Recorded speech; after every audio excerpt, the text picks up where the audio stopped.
Kariyerinde sonsuz başarılar diliyorum ve seni tüm kalbimle kucaklıyorum. Genç yaşına rağmen Avrupa'da gösterdiği performansla adından sıkça söz ettiren Arda Güler'e 2025 yılın sporcusu ödülü takdim edildi. Yoğun programları nedeniyle törene katılamayan Türk futbolunun önemli isimleri ise Arda Güler'i yalnız bırakmadı. Arda'ya ithafen hazırlanan özel video mesajlarında futbol dünyasının efsane isimleri genç yıldızla ilgili duygu ve düşüncelerini paylaştı. Kariyerinde sonsuz başarılar diliyorum ve seni tüm kalbimle kucaklıyorum. Bolu'nun İki Güzide Derneği'nin el ele vererek sevgili kardeşimiz Arda Güler adına bu gecenin düzenlenmesini çok değerli buluyorum. Burada emeği geçen herkese ayrıca teşekkür ediyorum.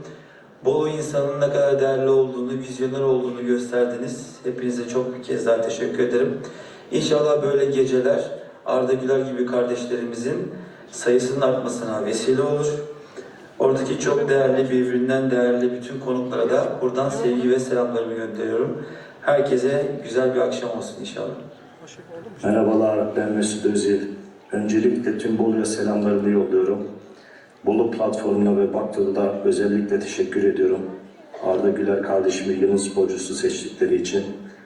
Arda kardeşim, öncelikle dualarım seninle kardeşim. Başarılar diliyorum. Kal sağlıcakla. Biz her zaman yanındayız kardeşim. Allah'a emanet ol. Sevgiler, saygılar İstanbul'dan. Fala Arda, feliz demais aí em ver o seu sucesso cada vez melhor e maior aí dentro do Real e dentro do futebol europeu.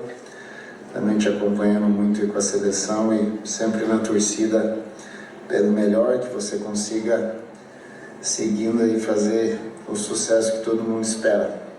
Estou aqui desde o Brasil mandando um abraço para você, parabenizando também por esse prêmio em Bolu e que cada vez mais tudo possa percorrer melhor e melhor na sua vida. Um abraço, meu amigo, sou seu fã, estou na torcida. Abração. Doğanın kalbi Bolu. Her zaman Bolu. Her zaman Bolu. Bolu tabiat konusunda üstüne olmayan bir şehirdir. İnsanları hiçbir zaman orada bırakmaz. Arda Güler. Arda Güler. Arda Güler.